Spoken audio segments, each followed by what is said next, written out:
18 de setembro e hoje a super quarta veio recheada de novidades.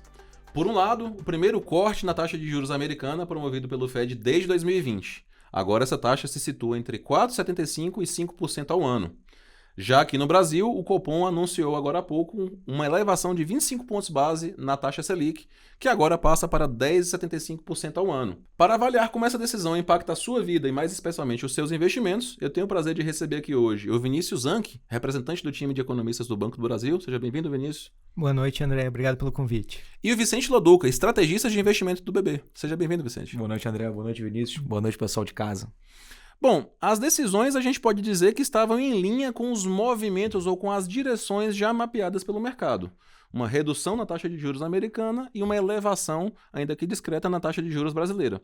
Mas tivemos surpresas nesses comunicados, Vinícius? A gente pode detectar nuances ou mudanças em direções?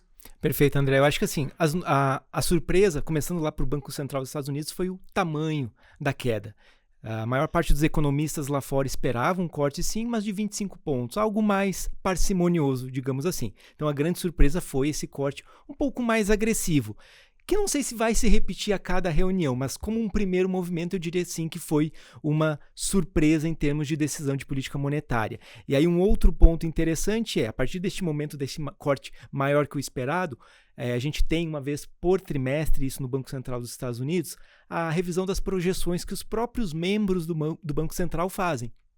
E aí um ponto interessante, porque há 3 meses atrás eles imaginavam que talvez não tivéssemos cortes de juros nos Estados Unidos ou talvez ocorresse um corte e agora a gente já está falando de um corte maior, esse primeiro corte de 50 pontos que vai se refletir nas projeções de hoje do Banco Central em um corte de 1 ponto percentual, ou seja, mais um corte de 50 até o final do ano ou 2 de 25 que eu diria que eu acho que é o mais provável. Então, novamente, o movimento de corte não foi surpreendente, mas o tamanho desse primeiro passo eu diria que sim.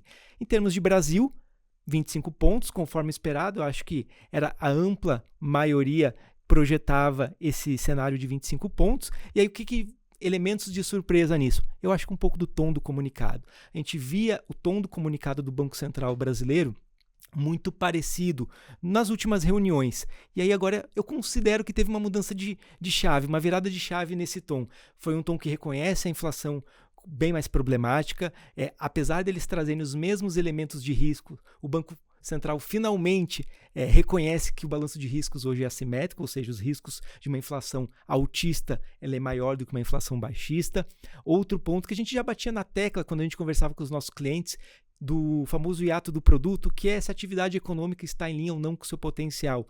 A gente argumentava sempre que a economia brasileira estava sobreaquecida, ou seja, ela estava performando acima do seu potencial. E o Banco Central não reconhecia isso muito bem. Hoje, de uma forma escrita, ele colocou, olha, a economia está acima do seu potencial, em outras palavras mais técnicas, com o hiato positivo. E por conta disso, olha, com um mercado de trabalho muito aquecido, uma atividade econômica extremamente forte, como a gente tem visto nas divulgações do PIB, que reflete nesse famoso hiato que ele mesmo mencionou, e um câmbio ainda bastante desvalorizado, o Banco Central reconhece e fala, olha, nesse cenário, mesmo com uma taxa de juros nos Estados Unidos caindo, como a gente observou, é preciso nesse momento, para ancorar expectativas, fazer um movimento inicial de elevação de juros. E aí foi o que a gente viu basicamente essa elevação de 25 pontos na reunião de hoje. Bom, bastante coisa para a gente pesar aqui e eu já passo a bola aqui para o Vicente porque tem uma pergunta que muita gente deve estar se fazendo. Taxa de juros em 10,75% ao ano. Eu tenho uma renda fixa que passa a ficar ainda mais atrativa. Por outro lado, há uma expectativa, ainda a se confirmar conforme os movimentos do mercado, de um reingresso de capital estrangeiro, especialmente por via de bolsa brasileira. Entre renda fixa e variável, eu preciso escolher apenas uma estratégia?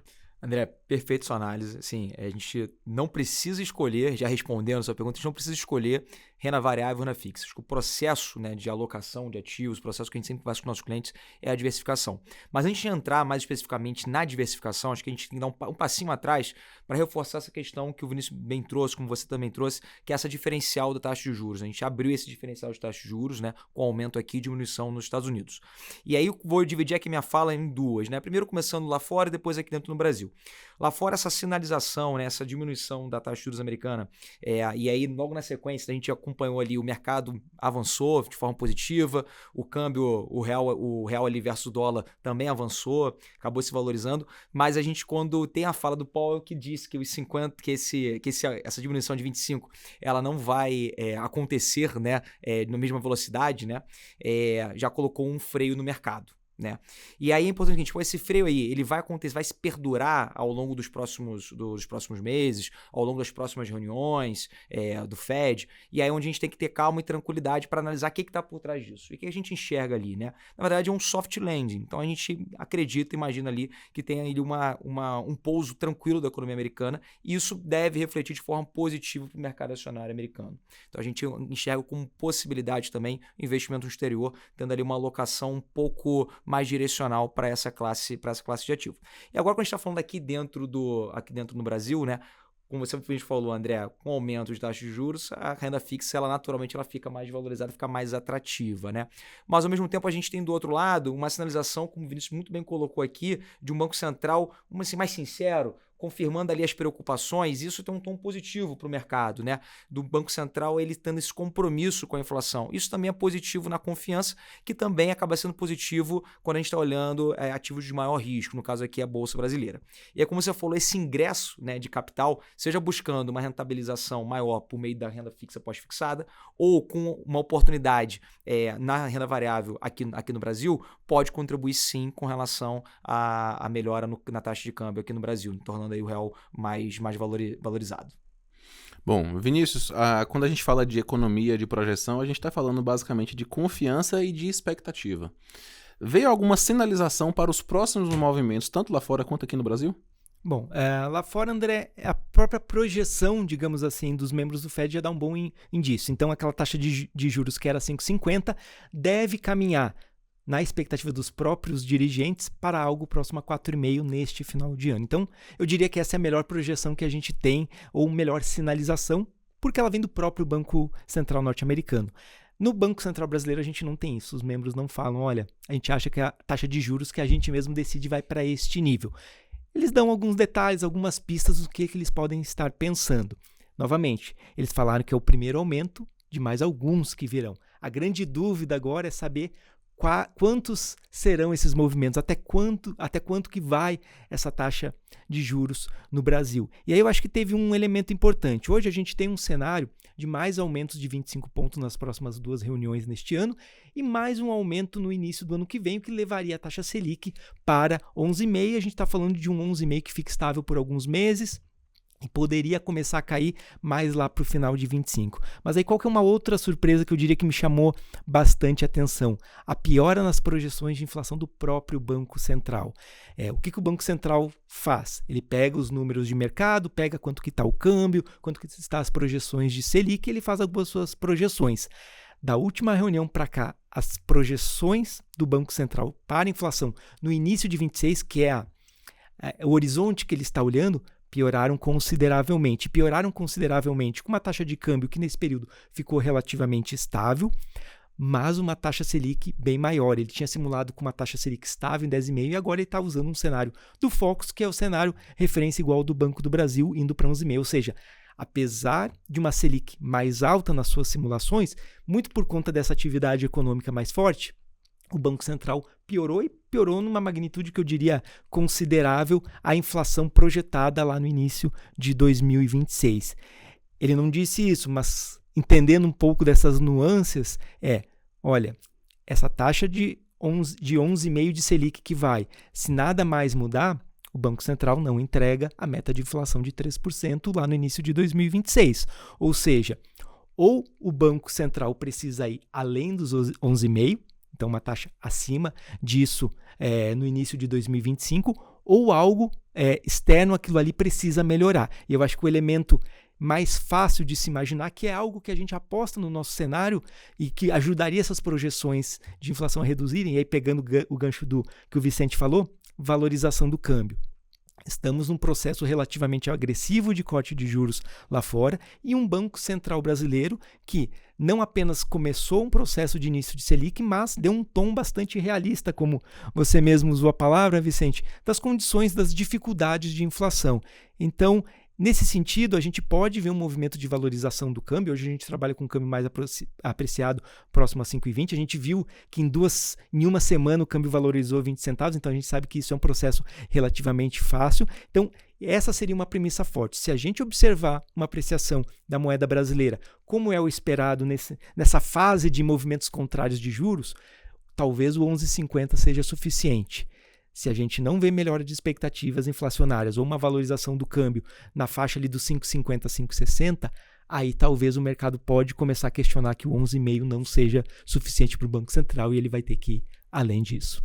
Existe sempre alguma incerteza para colocar dúvida, né, na gente, para a gente tomar decisão, e por isso também que é importante você estar bem informado para fazer os movimentos com seus investimentos.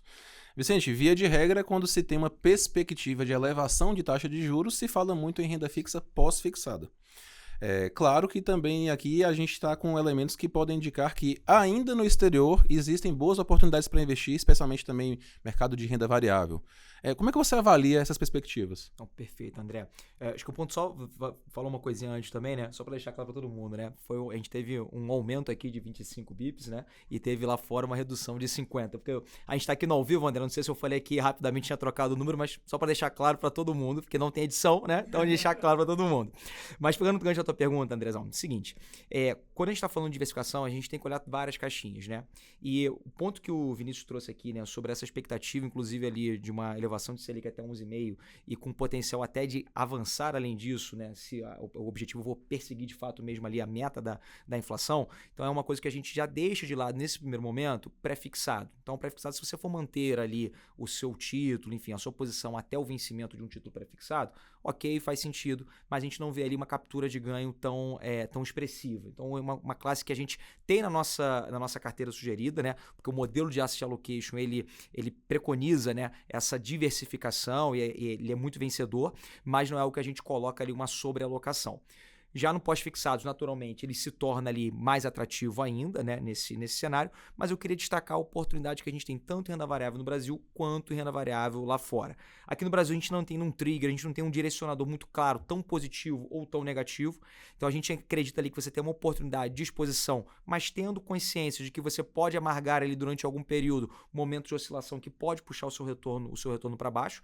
Dentro dos fundos que a gente trabalha no Banco do Brasil, a gente está com ações Bolsa Brasileira, que está na nossa carteira sugerida, que tem uma correlação com o índice Bovespa, então fica muito fácil para o nosso cliente, os cidadãos que estão acompanhando a gente aqui pela nossa live, de fazer esse acompanhamento, estão olhando ali a rentabilidade do Bovespa e vendo a rentabilidade do nosso fundo. E lá fora, a gente tem ali uma possibilidade dentro do nosso portfólio de trazer para o nosso cliente tanto a completude do nosso portfólio quanto a sofisticação, né? A gente tem 2 fundos que são distribuídos aqui no Banco do Brasil. Um é o Global Climate da Nordea, teve até uma rentabilidade em torno de 22% ao longo do ano, fechamento do mês passado. E é muito legal, André, porque ele linka a parte de ESG com a parte de retorno financeiro, evidenciando cada vez mais que a gente consegue trazer essas 2 perspectivas para a sociedade, né? Então, você investir em ESG, você não está deixando dinheiro na mesa, né? E ali a gente está falando de investimentos, seja em ecomobilidade, agricultura de precisão, de energia e no mercado lá fora. Então, a gente está falando ali de Estados Unidos, de Europa e mais precisamente Estados Unidos nesse fundo. E o outro é um fundo do JP Morgan, que é o Global Equity, por exemplo, que ele já é mais vocacionado para o mercado americano, com posição em torno de 70% no mercado americano, 15% em Europa, e esse é mais focado em tecnologia. Então, um cliente que quer acompanhar e investir diretamente nessas empresas como Amazon, Nvidia, Meta, a Mastercard, por exemplo, que é uma das líderes no segmento de cartões, esse é um fundo que cumpre esse papel, né? Então, a gente traz aqui para os nossos clientes uma possibilidade de exposição com fundos que traz essa diversificação, com gestores que são renomados no mercado lá fora, aproveitando a possibilidade que a gente tem, que a gente enxerga com essa diminuição de taxa de juros nos Estados Unidos, né? Então, para fechar aqui a tua pergunta, a gente tem sim um pós-fixado, mas a gente também vê oportunidades com um pouquinho mais de risco na Bolsa Brasileira aqui, e no investimento no exterior a gente vê uma possibilidade um pouco mais clara, e aí eu trouxe esses 2 fundos como uma degustação para os nossos clientes. Muito legal a sua análise, e aqui fazer algumas ponderações, né? E, por favor, complementem. Primeiro, se você tem posição já travada em pré-fixado, especialmente naqueles produtos com marcação a mercado, você não é um bom movimento de fazer agora mexer nesses produtos. Exatamente. Deixa ele ali até o final do seu vencimento. As novas aplicações, daquilo que for dedicado à renda fixa, você coloca em pós-fixado. Regra básica, né? Expectativa de evolução, renda fixa pós-fixada. Um detalhe interessante, e aí para alertar aqui, ou para reforçar aqui perante quem está nos acompanhando, você falou de um fundo gerido pela nossa Asset, BB Asset, maior gestora de ativos do Brasil, mas falou também de JP Morgan, falou de Nordea, que são gestoras internacionalmente conhecidas, muito relevantes no mercado. Então, é uma oportunidade da gente frisar que quem é cliente do Banco do Brasil consegue investir no melhor produto, seja ele gerido pelo BB ou não. É nosso compromisso de transparência e de qualidade da nossa assessoria. Atualmente são mais de 100 estratégias, né, Vicente, que a gente tem hoje. Mais de 100 gestores externos, então bem mais do que 100 estratégias. Então, é um alerta importante, né, para você ficar ligado que tem essa oportunidade, você não precisa sair de dentro do Banco do Brasil para apostar em outras estratégias. E, claro, se você já entende, você que acompanha o Investalk há mais tempo, você que acompanha as análises tanto do time de macroeconomia como do nosso time BBBI Banco de Investimentos, né? A gente tem o nosso home broker, nosso app Investimentos, que está pronto para você se aventurar diretamente no mercado de ações. Se sente confortável com o mercado de ações, tem conhecimento, está preparado, vai direto no home broker. Quer experimentar esse mercado, mas não tem tempo para acompanhar, ainda não tem tanto traquejo, quer fazer uma experimentação, temos a nossa BB Asset e mais de 100 gestores altamente especializados para te acompanhar, para te prestar esse suporte aí na sua caminhada. Bom, pessoal, o papo está muito interessante, mas o que a gente tinha para falar era isso. Eu agradeço a presença de vocês e a audiência cativa de quem nos acompanha e reforço. Se tem Copom, tem Investalk trazendo para você uma análise qualificada e direto ao ponto do que fazer, do que não fazer, em busca de melhores oportunidades para os seus investimentos. Muito obrigado e até a próxima. Tchau, obrigado.